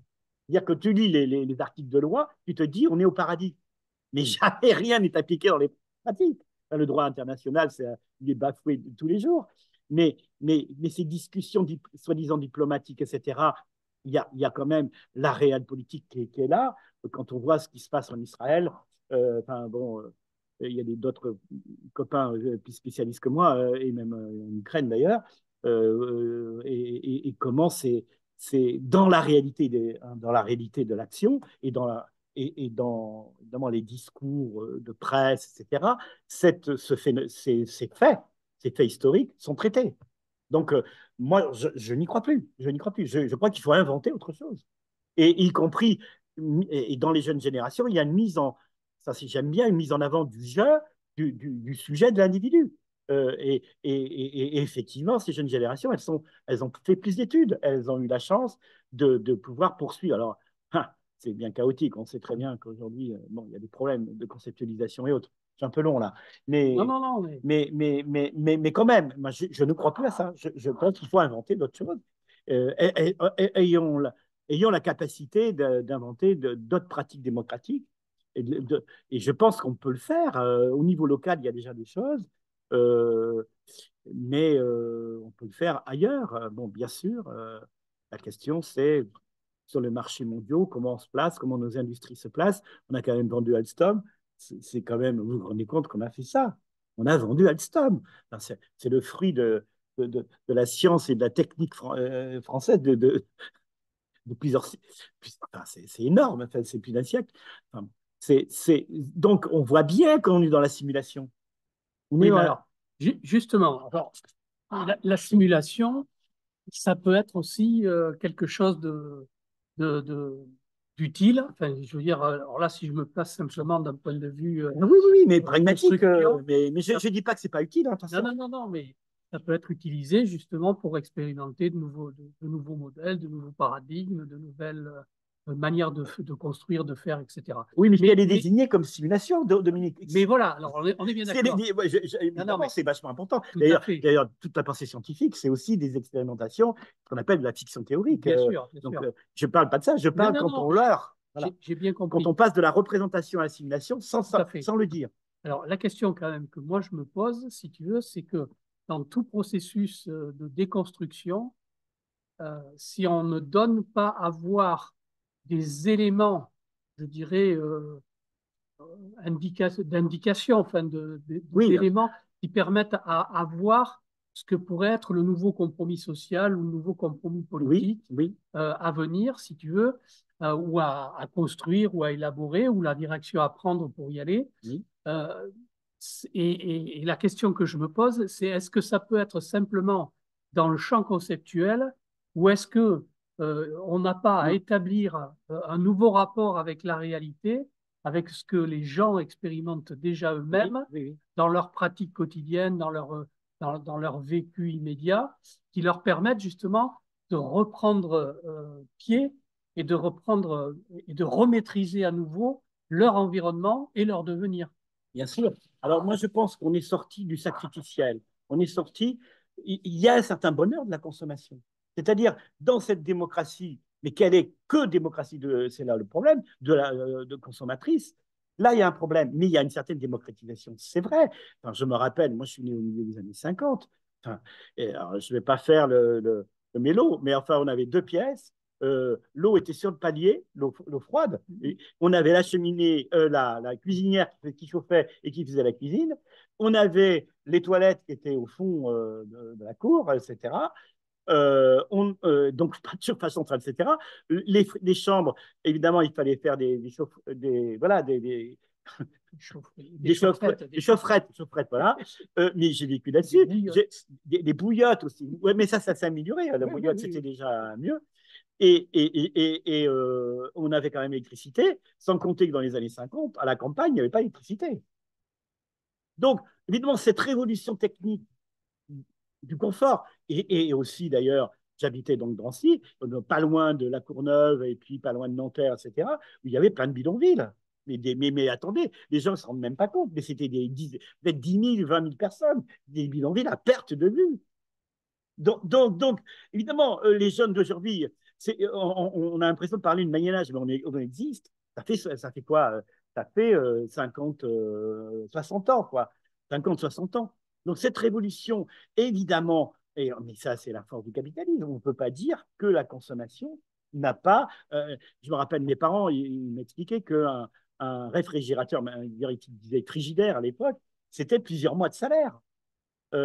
Quand on avait la télévision, c'était pas donné non plus. Bon, après, ça, et tout un tas de choses. Donc, évidemment, aujourd'hui, les très pauvres, on fait en France que ce sont malheureusement les migrants, les pauvres, et puis aussi les jeunes femmes, d'ailleurs, abandonnées par leurs compagnons, etc., et qui ont un enfant à charge, etc. On connaît tout ça. La question qui me semble extrêmement importante, c'est effectivement ce désir d'avoir un goût qui était quand même à l'époque. D'abord, tu étais réprimé quand tu étais enfant, etc. Il fallait être dans l'ordre. Bon, on avait la blouse. Enfin, moi, j'avais la blouse grise, etc. Donc, il y avait un ordre, je dirais, un ordre républicain qui était quand même assez costaud et une éducation même laïque, assez moraliste. Je me rappelle des coups de règle que j'avais, et ça fait encore très, très mal sur les bouts de bois. Aujourd'hui, ils iraient quasiment en prison. Des baffes que j'ai prises aussi, d'ailleurs, etc., etc. Vous vous rendez compte, évidemment, dans ce que j'appelle les modes d'existence, justement, je n'ai pas encore, j'ai pas développé ça. Il y a la question du mode d'existence aujourd'hui, c'est-à-dire ce que j'appelle l'horizon de conditions. C'est-à-dire, j'ai une condition, toutes de conditions, conditions sociales, conditions d'individu, etc. Quel horizon je peux tracer? Et je pense qu'il y a quand même cette dialectique entre l'euphorie publicitaire et la dysphorie informationnelle. Ça, c'est de l'ordre du discours, mais c'est construit, c'est extrêmement voulu. La publicité est euphorique et tous ces modes d'excitation aussi, y compris de l'obscène, etc., où on excite de plus en plus du côté de la jouissance consommatrice. Alors, je veux dire, on ne va pas revenir à l'ostracisme, évidemment, d'un corps quand même besogneux, et puis de toute façon, aussi, la technique a perdu. Je me rappelle des gens de 50 ans, quand j'étais jeune, ils étaient usés. Et n'oublions pas qu'encore, il y a encore des métiers où 60 ans, c'est difficile à atteindre. Et vous vous rendez compte, enfin, mon grand-père, lui, il travaillait chez Rato, puis après chez Bendix, il faisait les 3-8. Et voilà, etc., etc. Les conditions de vie étaient extrêmement rudes. Et pourtant, ils avaient un sentiment de classe quand même. Ils luttaient en plus. Vous vous rendez compte, les grèves qu'il y a eu chez Citroën ou Peugeot ou Renault, etc. C'était des durs à cuire, les vieux militants. Nous, enfin, personnellement, moi, il y avait aussi ceux qui ont fait la résistance, etc., puisque en fait, c'est aussi succès de la résistance. Euh, la vie des résistants dans les bois, etc., il fallait voir comment ils vivaient, les mecs. Hein. Quand c'était pas Décathlon et tous les trucs qu'il y a aujourd'hui pour se protéger du froid, de l'humidité, etc. Hein. Voilà. Donc, effectivement, il faut toujours partir des modes d'existence et pas offrir les jours heureux dont parle Roussel. Les jours heureux, oui. Et qu'est-ce que ça veut dire? Voilà. Mais d'une certaine manière, peut-être un peu moins d'euphorie publicitaire et de dysphorie informative, parce qu'il y a aussi des choses on gagne, des choses positives. Parce que pourquoi il y a jamais quelque chose de l'ordre d'une aventure, si à part quand les marchés sont au plus haut niveau, qui est euphorique chez nous, chez nos, comment j'appelle ça, moi? Ah oui, j'ai l'idée de ces gens que j'appelle des collabos, excusez-moi du terme, mais qui sont des animateurs télé, des programmateurs télé, des animateurs, les commentateurs aussi, y compris sportifs, alors là, ça devient infernal, ou les commentateurs d'actualité, et puis, bon, les présentateurs, ceux qui présentent, les éditorialistes, etc., toute cette production de mise en scène de discursivité, qui évidemment, mais regardez le cinéma français, enfin de ce que Godard appelait, attention, il n'y a pas que ça, hein, mais de la production de ce qu'il appelait la qualité française, regardez les professions. Il y a très peu de gens, de figures, de personnages, d'ouvriers. Il y en a quelques-uns. On a vu, il y a quelques quand même metteurs en scène qui résistent, mais la majorité, ils sont tous avocats, éditeurs, c'est à mourir de rire, médecins. Et, et donc, le bonheur, est-ce que le bonheur, c'est d'être avocat, médecin, ingénieur, etc., comme dans le cinéma français, avec le smile toujours, etc., avec des comédies où on voit bien que d'une certaine manière, on se moque toujours des travailleurs, d'une certaine manière. Hein. Donc, il y a encore ça, c'est un symptôme du cinéma. Ne parlons même pas du théâtre, où là, ça devient infernal. Je suis depuis longtemps, puisque j'ai enseigné la théorie théâtrale, mais aussi la pratique en master théâtre pendant très longtemps. J'étais moi-même auteur de théâtre et aussi dramaturge au sens d'aider des metteurs en scène. Voilà, sur ces techniques-là, on pourrait prendre plein d'exemples. Moi, j'ai l'habitude de laisser libre l'interlocuteur ou mes étudiants et pas prendre des exemples parce que des exemples mettent un contenu sur un processus de pensée, une démarche de pensée que je laisse comme une boîte à outils que je laisse. Hein. Il y a un outil, voilà, moi je file je file des outils, et puis chacun s'en empare comme il veut, et surtout à la parole pour dire et si cet outil est intéressant, s'il est trop sophistiqué ou trop en dehors de la réalité, etc. C'est ça mon idée. Je pense qu'un chercheur, c'est ça.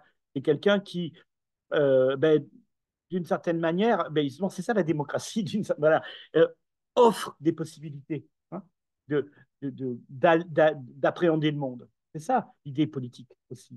Je pense qu'il il y a une responsabilité, donc je parlais tout à l'heure, il y a une responsabilité du chercheur comme il y a une responsabilité du travailleur, etc., là où on est. Alors, bon, je vais faire, mais je vais dire deux mes champs militants quand même. Donc, je fais partie de l'appel des appels, comme on aura compris, de Gori. On travaille sur l'éthique des métiers, alors des métiers plutôt liés à la relation, hein, des métiers d'éducation, des métiers de la presse, des métiers hospitaliers, des métiers du soin en plus en général, etc. Et je suis donc au conseil d'administration et je suis aussi au conseil d'administration d'une autre association qui s'appelle Art Factory, autre part, qui travaille depuis la transformation des friches industrielles depuis les années 2000, même s'il y a eu des précédents dans la contre-culture, qui est une association nationale, alors, dont le représentant était le délégué, d'ailleurs, avec, quand il y avait le temps du TNT, était Éric Chevance, hein, qui est un des fondateurs de deux associations, enfin lui c'est l'association autre part au pluriel, Art Factory autre part, essayent de faire gérer, ils ont de plus en plus de difficultés, des lieux non labellisés, parce que la question, alors là on vient sur la question spécialisée de la culture, le gros problème c'est dès lors qu'on a labellisé et que les subventions sont devenues, alors on a labellisé en termes de théâtres nationaux, de centres dramatiques nationaux. Pas Maison de la culture, c'était génial, Maison de la culture. Alors, ce n'était pas forcément idéal, mais au moins, il pouvait en avoir partout. Mais là, on est passé avec des labellisations, scène nationale, etc., où correspondent des dotations, des subventions, et aussi la hiérarchisation des artistes. Les grands artistes doivent passer dans les théâtres nationaux, les petits artistes dans des centres culturels. Et aujourd'hui, c'est même mal vu de dire une maison de la culture. Centre culturel. Donc, on en est là. Est-ce que c'est ça aussi, c'est la démocratie, de penser que l'artiste qui a accès au centre culturel, mais d'ailleurs, il y a quand même beaucoup d'artistes qui veulent échapper, qui sont dans les EHPAD, qui sont dans les hôpitaux, etc., à tout ça, mais on veut transformer ça en EAC, là, je sais pas, Vincent, je sais pas comment ça, tu dois savoir, action culturelle, éducation action culturelle, je sais pas comment ça s'appelle, les EAC, qui est une part des revenus des artistes, on va euh, euh, formater leur intervention. Voilà. Et c'est très bien que les artistes soient dans les écoles, parce qu'on oublie toujours que les artistes sont aussi dans les écoles, ils sont dans les collèges, ils sont dans les lycées, ils sont à l'université. Et on nous dit qu'ils sont inutiles, et on nous dit, alors qu'il y a une souffrance énorme, qu'il faut le savoir, et qui sont des privilégiés, qui foutent rien, qui sont des vrais feignants, comme on dit. Hier, il y a un côté réac aussi, hein, n'oublions pas de certains travailleurs par rapport aux artistes. Il ferait bien de regarder le travail des artistes. Quand je dis les artistes, ils travaillent. Ils travaillent. Alors, je parle des artistes qui essayent de vivre de leur art, non pas des gens qui ont un hobby artistique, ça c'est très bien. On a appelé les amateurs d'ailleurs, c'est noble, mais ceux qui aiment. Mais d'une certaine manière, un artiste professionnel qui veut vivre ça, aller voir les galères des réalisateurs, etc. C'est très dur, c'est un vrai engagement et aussi une éthique, parce que tous ne sont pas en train de formater des produits pour l'industrie culturelle. Et surtout en France, il y a quand même encore, Vincent, tu peux en parler aussi, des gens qui sont quand même là pour pour dire des choses, pour avoir un contenu. Hein, voilà, même si c'est extrêmement difficile. Hein, quand on sait que, par exemple, monter une production dans un documentaire, ça peut être de 5 à 7 ans pour avoir des sous, etc. Voilà. Je connais bien Antoine Boutet, qui est pour moi un des meilleurs, qui a habité longtemps la région, maintenant qui est vers Grenoble. Enfin, Xavier Gaillan, là, récemment, enfin, avec le Festival du théâtre des images que j'organise depuis longtemps, avec l'aide aussi sur le cinéma enfin, l'apport de Marguerite Bois-Pro, qui est là, qui travaille sur les rencontres aujourd'hui cinématographique de La classe ouvrière, c'est pas du cinéma, 20e édition, je crois. Tiens, je fais la pub, mais c'est important. Mais non, parce que c'est extrêmement important. Le cinéma reste populaire. Ça, c'est vrai. Donc, d'abord, avait un peu tort sur l'idée que, enfin, il n'a pas eu tort au moment où la télévision a surgi, parce que là, effectivement, il y a eu une baisse énorme. Il y a eu la Covid quand même, mais le cinéma reste quand même encore. Alors, de quel cinéma parle-t-on? Alors, j'aime pas non plus le cinéma art et essai, parce que ça fait vraiment bourge, cinéphile qui va donner son expertise, mais disons du cinéma exigeant, du cinéma de création, et effectivement, qui est formidablement riche, sauf que, parce que la technique a permis de faire des coûts de production, de tournage et de post-prod moins importants, mais la diffusion. Tu n'as pas une télé, etc., tu ne les vois que dans les festivals. Alors, vive les 20e rencontres. Mais la question, elle est là. C'est que si tu n'as pas accès à la curiosité du festival, tu ne vois jamais ces films. Un peu à Utopia pour certains qui les fréquentent. Mais si tu fréquentes le CGR ou les multiplex divers CGR, ce qui n'est pas vrai quand même sur GC Cinécité, qui quand même donne un peu la voix enfin, sur quelques salles, quand même. Il ne faut pas non plus exagérer, il ne faut pas non plus voilà. Bon, enfin, en tous les cas, tu as peu de chance si tu vas à Villeneuve-d'Ornon. Je parle de ça parce qu'on n'habite pas très loin tous les deux. Voilà. Donc, il y a la question, alors, non pas l'accessibilité, j'ai horreur de ça aussi, la démocratie culturelle. Enfin, on pourrait reparler de ça. La démocratisation, ça, je n'y crois pas à ces termes. Je suis même contre. C'est pas la question. C'est comment la culture, finalement, est suffisamment, mais ça demande une exigence, une responsabilité euh, euh, perçue par le spectateur, enfin, pas par le consommateur, par celui qui assiste, spectateur regardeur, si c'est par exemple du cinéma ou même des arts plastiques, etc. Comment elle est perçue et tout est fait avec la question de la distinction, donc on peut monter Bourdieu, pour que ce soit éloigné, y compris les musées, etc. Aujourd'hui, tu vas au musée parce que c'est un tour opérateur qui t'y fait aller, et tu restes, et là, il y a eu des trucs de sociologues, tu restes une seconde devant une œuvre, voire 2 secondes. Et tu passes plus de temps après, pour certains, à la librairie pour acheter des cartes postales ou des posters, que dans le temps que tu as consacré à l'exposition. Enfin, on pourrait citer plein de choses comme ça. Le public captif scolaire dont le prof n'explique pas trop et qui les amène au théâtre. Enfin, pour ce qui me concerne, j'ai vu plein de choses. Bon. Alors, ce que je te propose, parce que là, on a pas forcément, ça a à voir aussi, bien entendu, avec le thème sur lequel tu es intervenu, mais peut-être bon, ce soir, on va peut-être arrêter, il est 20 heures, on Ah fait oui, une quand heure et même. demie Ah bah oui, oui. que l'on échange. J'ai pas envie.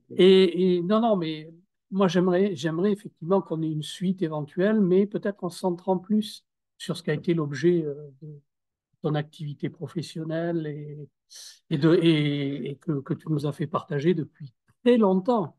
Parce que C'est vrai. ça fait 20 ans, 25 ans ou 30 ans qu'on se connaît.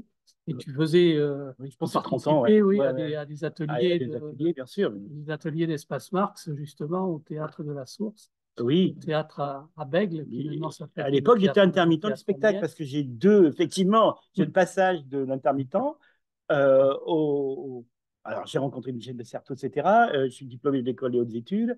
J'ai fait une thèse, une HDR, etc. J'ai été recruté. Effectivement, c'est assez un voyage bizarre. Et je suis fini directeur de recherche, un des directeurs de recherche de Labo Artes. Et là, maintenant, je suis là. Figure un petit LR parce que je suis le plus vieux, etc., qui s'est émancipé de la littérature et des langues qu'il y a 2 ans. Donc, notre labo est maintenant purement art. Et donc, j'ai fait en sorte que l'HCRS nous construise, puisque j'étais responsable, co-responsable de la théorie de ce labo, et donc, nous institue, voilà, comme laboratoire de recherche indépendant, une unité de recherche, comme ils disent maintenant. Bon, avec tout, évidemment, tout ce qui est l'empêchement aujourd'hui de la recherche, on pourra en parler, etc. Mais bon, on a réussi à faire ça, ce qui fait quand même une dynamique entre nous, entre enseignants-chercheurs, aussi doctorants, etc., plus intéressant. Et même, on convie, on est pour au séminaire du labo, les Master 1, les Master 2, et pas simplement les doctorants. Ça me paraît très important pour en donner quelques-uns avec cette distinction absolument terrifiante qui a été master professionnel, master de recherche, qui est catastrophique. Enfin, c'est hallucinant. Voilà, etc., etc. Oui, on pourra en parler, mais je n'ai pas envie d'étaler forcément mon itinéraire. C'est simplement parce que tu me poses à ces questions. Je crois que les camarades qui nous écoutent, etc., ils ont plein de trucs, bon, on a discuté un peu, mais à dire aussi. Oui, peut-être sur la question quand même de la psychanalyse qui est maltraitée encore par nos militants. Elle est maltraitée parce qu'elle est mal posée et qu'elle a été posée uniquement par la bourgeoisie, hein, par la psychanalyse bourgeoise.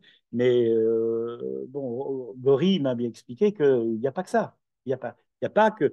Et aussi les écrits de Lacan. Enfin, j'ai des extraits, là, je les avais portés, mais je n'ai pas envie de vous embêter avec ça, où Lacan dit très, très bien comment la question donc, du profit, la question de l'exploitation est une jouissance et de l'ordre de l'économie psychique. Il y a quelque chose d'un ressenti. Et donc, ce n'est pas simplement un système froid.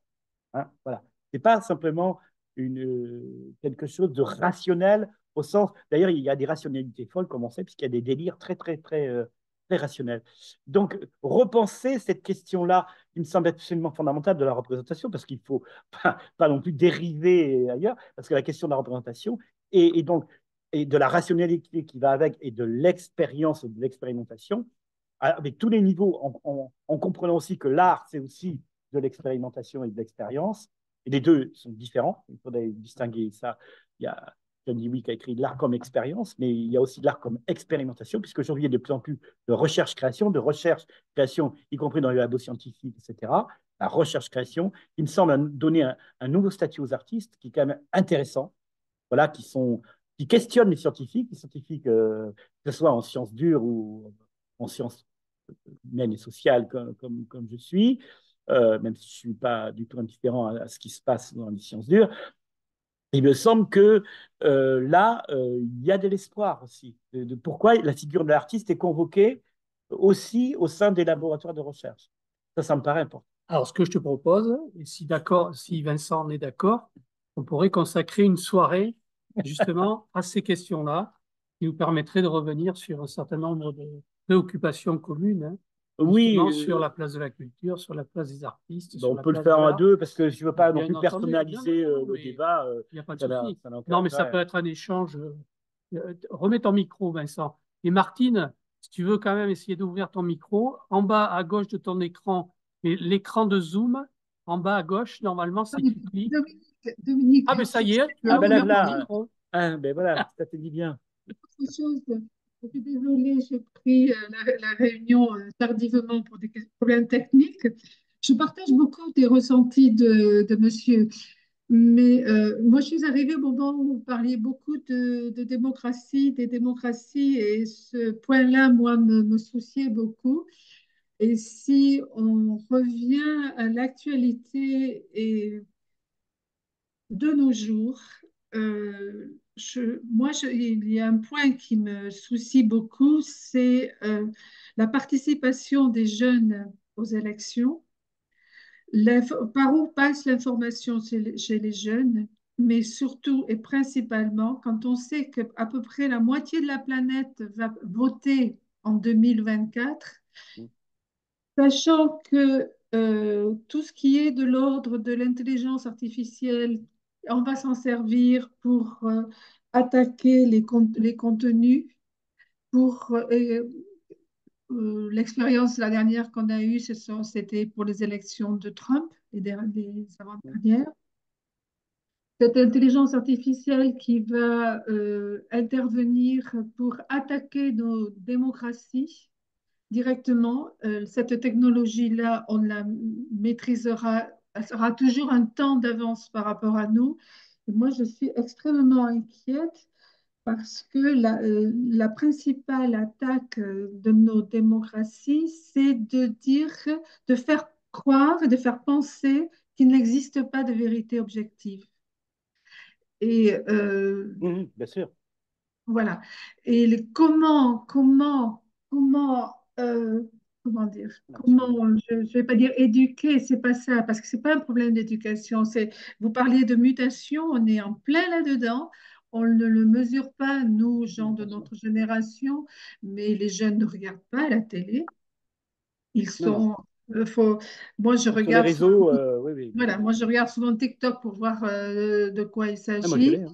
Je Vraiment. suis absolument très inquiète sur cette attaque de nos démocraties.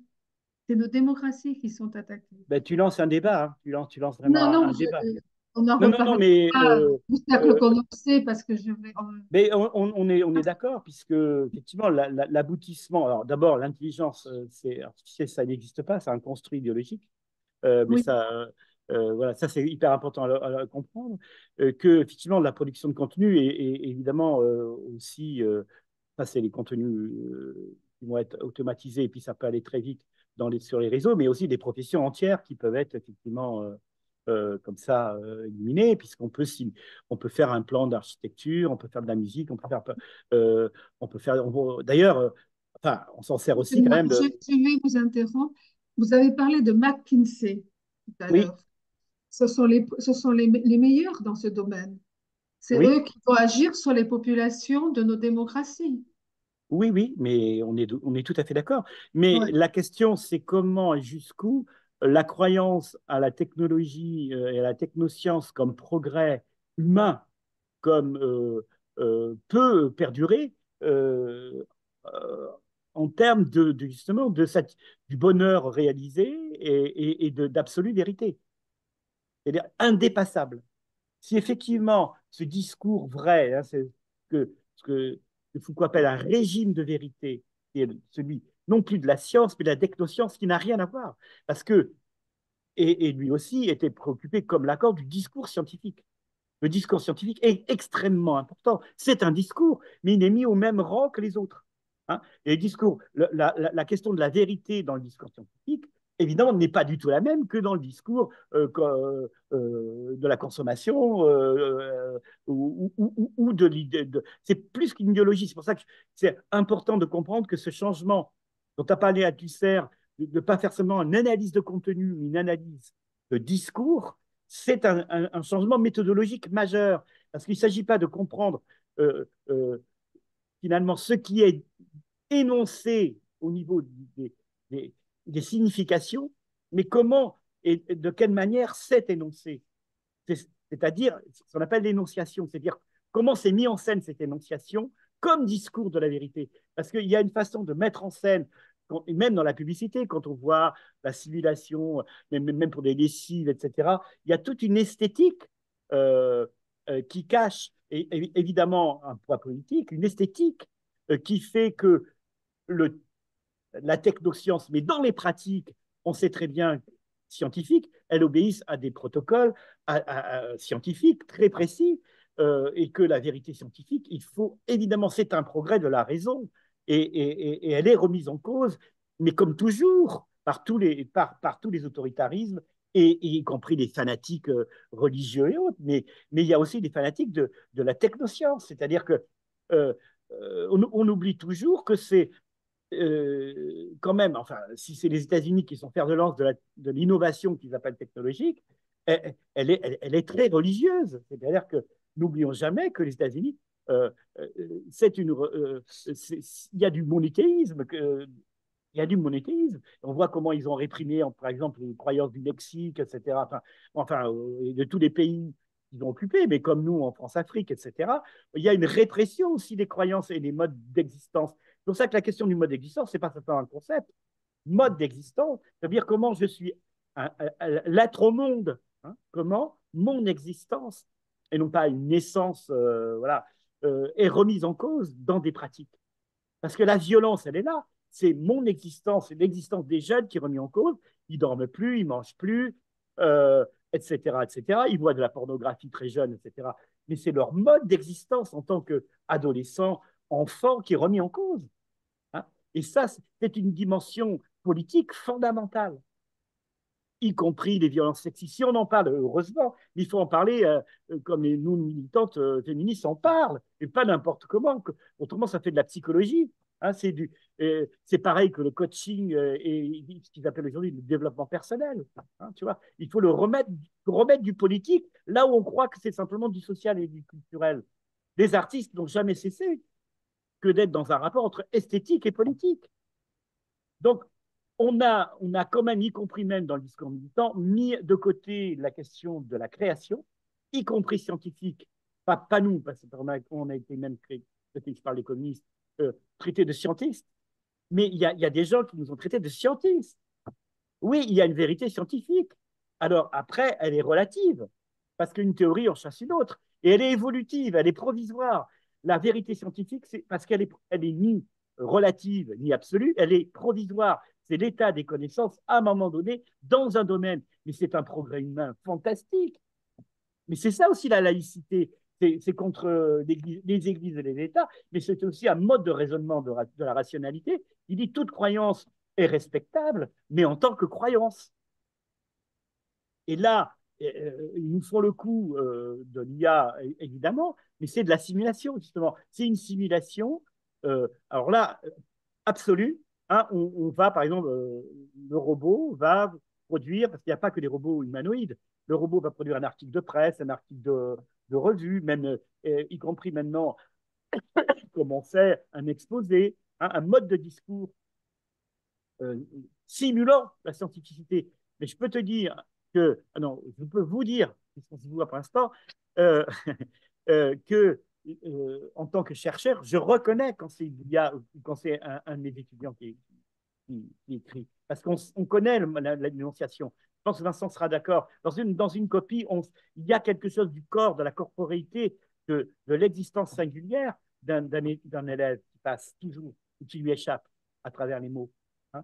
Les mots, c'est de la corporéité, c'est pas qu'un jeu formel. Comme d'ailleurs le graphe, un dessin, que je travaille aussi sur les arts plastiques, un dessin, d'ailleurs, moi, je suis des profs plutôt d'art, mais plutôt sur les arts plastiques et le théâtre, un graphe, un étudiant qui fait des dessins, mais aujourd'hui, quand on prend nos jeunes là, qui commencent dans les sélections Parcoursup, 99% qui veulent aller dans l'art plastique font des mangas. Font des mangas. Donc alors la ligne japonaise est géniale, hein, c'est très beau, hein, mais pourquoi? Pourquoi? Hein, c'est intéressant. Voilà. Comment on apprenait, par exemple, le dessin avec la perspective en disant oui, mais là, c'est pas juste. Mais la question de la proportionnalité des plans, hein, si je fais une analyse d'œuvre, c'est très technique, mais la proportionnalité des plans qu'invente la perspective, c'est aussi un mode de pensée, comme Pierre-Franck Castel l'a dit. C'est un mode de pensée, la rationalité. Et ça s'invente à la Renaissance parce que c'est aussi de la rationalité, où on veut maîtriser, bon, avec le nombre d'or, mais ça, il faudrait quand même arrêter de fantasmer là-dessus. En tous les cas, il y a des échelles et de proportions. Hein, et la question de l'échelle est importante. Mais un graphe, un dessin d'enfant, c'est juste le trait déjà de séparation dans la question de l'évolution d'un enfant. Un enfant commence à faire des graphes avant de commencer des lettres, etc. Parce que la lettre, par exemple, le graphe est dit toujours après, quand ils apprennent à faire des lettres, entre la lettre et le dessin. C'est l'anthropologue Tim Ingold qui parle de ça. C'est très important de l'expressivité parce que tracer, c'est déjà un geste. C'est donc du corps et c'est le rapport entre la main, le cerveau et tout le corps. Hein, il y a une rythmicité du tracé, une espèce de rapport. La question du rythme, par exemple, il faudrait qu'on en parle beaucoup. Elle était très politique, la question du rythme. Par exemple, dans un phénomène de foule, il y a de la rythmicité. Mais ils travaillent là-dessus, par exemple, aussi, les policiers aujourd'hui avec les caméras, etc. Il faut voir la sophistication de la répression. Parce qu'on oublie ça, il y a une sophistication de la répression qui est considérable. Faut pas comme il y avait Kemal qui disait, oui, l'autre jour au débat, oui, c'est juste des transhumanistes, machin truc, c'est un jeu, mais pas du tout. C'est extrêmement élaboré avec des labos scientifiques, etc. derrière. Les nudges, on en parle. Hein. Les nudges, tu sais, c'est des choses pour conditionner. Par exemple, je prends juste l'exemple, putain, on va s'arrêter. Quand il y avait le confinement, tu étais là en train de marquer et toi-même euh, du fait que tu pouvais faire tant de kilomètres, etc. C'était toi-même qui t'auto-définissais. C'est extrêmement subtil. Hein. C'est-à-dire, c'est la peine que tu t'affliges, pardon. Donc, là, on n'est pas, bien sûr, au châtiment au XVIIIe siècle. Et il a fallu quand même pas mal de gens qui se mobilisent. Mais c'est presque pareil, c'est l'auto-châtiment. Mais c'est comme la camisole, la question de la sérotonine, en fait, ça, de tous les jeux des hormones ou la question du genre. Moi, j'ai une amie qui travaille avec des jeunes garçons qui veulent devenir filles, etc. Mais elle leur dit surtout pas d'opération, etc. Traitons ça sur la question de l'identification sexuelle, non pas l'identité. D'ailleurs, ça n'existe pas, l'identité. L'identification sexuelle qui va, est-ce que ton sexe va par rapport être conforme à ton genre ou pas. Mais la question du genre, ça a toujours existé dans toutes les civilisations. Par contre, le transsexuel, c'est changer de sexe, c'est une horreur qui est liée à la technologie. Hein. Et là, après, ça fait des dégâts considérables psychiques. Hein, je parle des gens qui sont spécialisés. Pas de retour, non. Et il n'y a pas de retour en arrière. Et aussi hormonal. Oui, enfin, oui, ça dépend le degré. Mais au niveau hormonal, ça rend des gens complètement. Donc, effectivement, je suis d'accord que la sophistication technoscientifique nous amène à des horreurs, d'une certaine manière. Et effectivement, mais il n'y a pas de défaite annoncée. Là tu avais l'air de dire qu'il y a une défaite annoncée. Là, justement, le propre de l'événement, ou de l'événementiel, comme dirait Derrida, mais qui n'a jamais été compris par beaucoup de monde, et pas de l'événementiel, le petit a de l'objet du désir, ça peut être le grain de sable, ça peut être quelque chose qui... Euh, enfin, c'est pas tous les jours que l'ordre décompte quand même que l'ordre ancien, on essaie noble. Enfin, et le jour, c'est une révolution bourgeoise, certes, mais c'est quand même une révolution anthropologique hallucinante. Hein, comme la découverte de la scientifique, enfin, de la découverte scientifique, qui là, bon, c'est très compliqué là, parce qu'on reprend la logique d'Aristote, qui lui était sur une logique de ce qu'on appelle le tiers exclu, et que en fait, la logique scientifique, c'est le tiers inclus. Bon, compliqué à comprendre cette histoire d'identité. C'est-à-dire qu'en fait, par exemple, l'eau, l'élément eau, qui soit voilà, un gaz, qui soit de l'eau, qui s'évapore, etc., ça reste un élément. Hein. Là, c'est l'épistémologie, mais bon, je ne vais pas faire l'épistémologie en direct comme ça, mais il y a tout un tas de processus de la question de la connaissance, et là, je suis d'accord, qui est extrêmement important à durer, même à faire perdurer, même si on nous traite de scientistes. Mais encore une fois, en ne négligeant pas que l'aventure artistique, ce n'est pas une aventure du fantasme et de l'irréel, même si on peut se servir du fantasme, mais c'est une aventure extrêmement critique et qui va questionner l'ordre établi. Hein. L'art est émancipateur. Euh, voilà, n'oublions jamais l'agit-prop qui a quand même. Bon, après, il y a une répression stalinienne forte, etc. Mais l'agit-prop qui a quand même propagé en toute l'Europe la révolution. Hein. On faisait du théâtre, non plus dans les théâtres, mais dans les écoles, dans les cours, dans les places publiques, etc. Hein, le moment où les artistes sont venus faire voilà, du théâtre documentaire, du théâtre d'agit-prop, et remettre la réalité, bon, on a parlé de Brecht tout à l'heure, mais sophistiqué, là où, et de la fiction, je veux dire, là où on pensait qu'elle n'aurait pas sa place.